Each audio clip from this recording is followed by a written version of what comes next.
कि भानु नामक एक पत्रकार जो हवेली के रहस्य को उजागर करने के लिए रात के अंधेरे में हवेली में चला जाता है। हवेली में जाने के बाद वह जल्दी उस रहस्यमय कमरे की तरफ पहुंच जाता है जहां उसे संदूक मिलता है। हमने देखा था कि संदूक खोलते ही उसमें से दो साए बाहर आ जाते हैं जो भानु को घेर लेते हैं और भानु अपनी जान बचाने के लिए दरवाजे की तरफ भागता है। अब आगे। अब तक दिन निकल चुका था और भानु अपने आप को दरवाजे के पास पाता है। पहले वो हवेली का दरवाजा खोलने की बहुत कोशिश करता है, लेकिन उसकी लाख कोशिशों के बावजूद भी दरवाजा नहीं खुलता, क्योंकि हवेली का रहस्य जाने बिना वो बाहर नहीं निकल सकता था। भानु हवेली के बेसमेंट की तरफ बढ़ता है और जैसे ही वो बेसमेंट में घुसता है, दीवारों में से डरावनी आवाजें आनी शुरू हो जाती हैं और अचानक से वो दोनों साए भानु के सामने आ जाते हैं और देखते ही देखते वो दोनों साए एक आदमी और एक औरत की शक्ल में बदल जाते हैं और वो भानु से कहते हैं, घबराओ मत, हम तुम्हें नहीं मारेंगे, लेकिन हवेली से बाहर निकलने के लिए तुम्हें हमसे एक वादा करना होगा कि तुम हमारी मदद करोगे। भानु उस साए से पूछता है, कैसी मदद?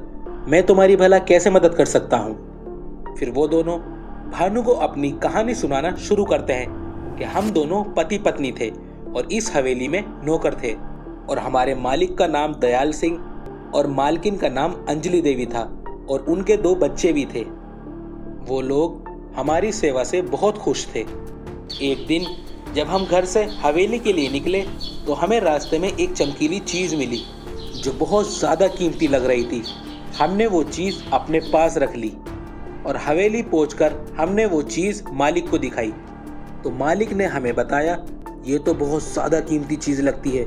जिसको सुनने के बाद हम बहुत ज़्यादा खुश हो गए और सोचने लगे कि अब हमें कहीं भी काम करने की ज़रूरत नहीं और वो कीमती चीज़ लेकर हम घर वापस आने लगे। तो रास्ते में कुछ लोगों ने हमारा रास्ता रोका और वो हमें वापस हवेली ले गए, जहाँ पे मालिक ने हमसे वो कीमती चीज़ छीन ली और इस कीमती चीज़ का राज दबाने के लिए मालिक ने हमें हवेली के बेसमेंट में बंद कर दिया। हम कई दिनों तक भूखे और प्यासे रहे और कोई हमें देखने तक नहीं आया। हम दोनों भूख और प्यास के मारे तड़प रहे थे। तभी हमने कसम खाई कि हम इसका बदला ज़रूर लेंगे और हमने वहीं दम तोड़ दिया। जब हमारी आत्मा हमारे शरीर से निकली तो हमने देखा कि हमारा मालिक उस कीमती चीज़ को बेचकर बहुत ज़्यादा धनी हो गया था। वो हमें नहीं देख सकता था। हमने अपना बदला लेने के लिए हवेली के लोगों को परेशान करना शुरू कर दिया और हवेली में नुकसान करना शुरू कर दिया, जिससे उस मालिक के घर वाले डरने लगे थे। परेशान होकर मालिक एक बाबा को ले आया। उसने घर आकर ये बताया कि तुम्हारे घर में दो आत्माओं का साया है और मालिक इस बात को बखूबी समझ गया कि ये वही दोनों हैं। और फिर उस बाबा ने हमें अपनी शक्तियों से उस संदूक में कैद कर दिया, जिस संदूक को तुमने खोला था और हम बाहर आ गए थे। ये कहानी सुनकर भानु की आंखों में आंसू आ जाते हैं। अब हमने देखा कि मालिक इस हवेली में नहीं रहता। शायद उसने पहले ही ये सोच लिया होगा कि हम आज नहीं तो कल इस संदूक से बाहर आ जाएंगे और उसको जान से मार देंगे, इसलिए वो हवेली छोड़कर भाग गया।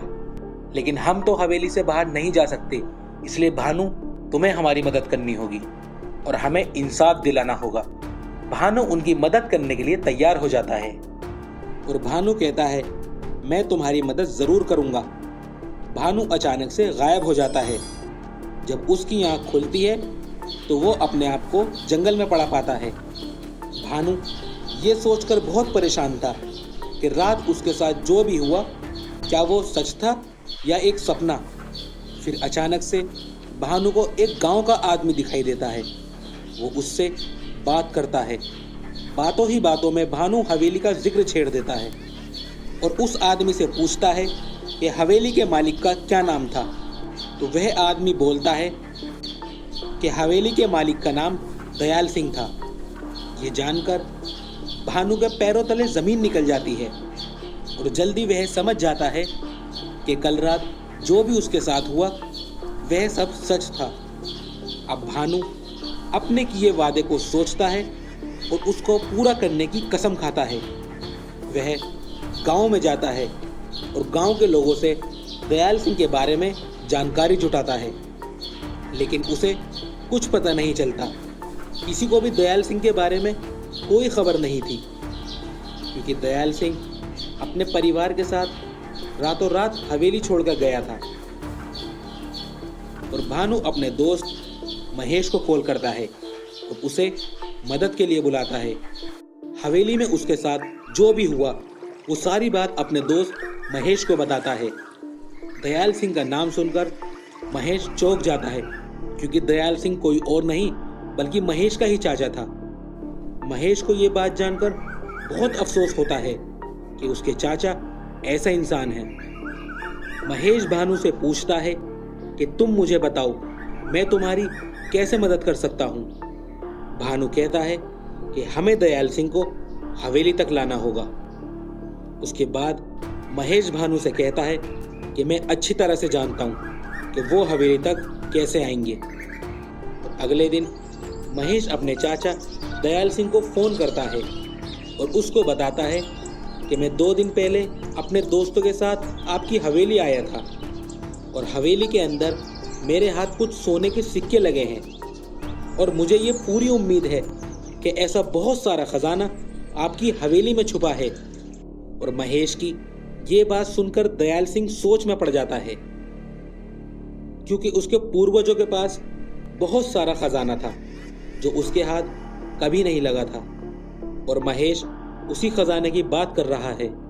और दयाल सिंह महेश से कहता है कि तुम ये बात किसी को ना बताना, मैं जल्दी ही वहां पहुंचता हूं। महेश बोलता है ठीक है, मैं हवेली में ही रुकता हूं, आप आज रात तक आ जाइए।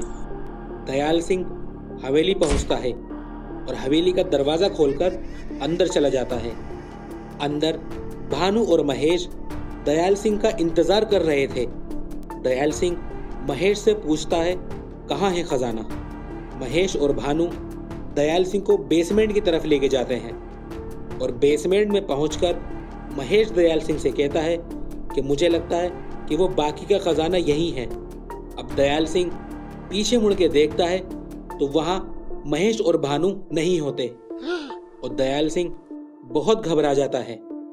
तभी दीवारों से भयानक आवाजें आनी शुरू हो जाती हैं और देखते ही देखते वो दोनों नौकर दयाल सिंह के सामने आ जाते हैं और कहते हैं स्वागत है तेरा दयाल सिंह, आखिर तेरा लालच तुझे यहाँ ले ही आया और इस लालच की वजह से आज से 20 साल पहले तूने हमें मारा था और आज इसी लालच की वजह से तू मारा जाएगा।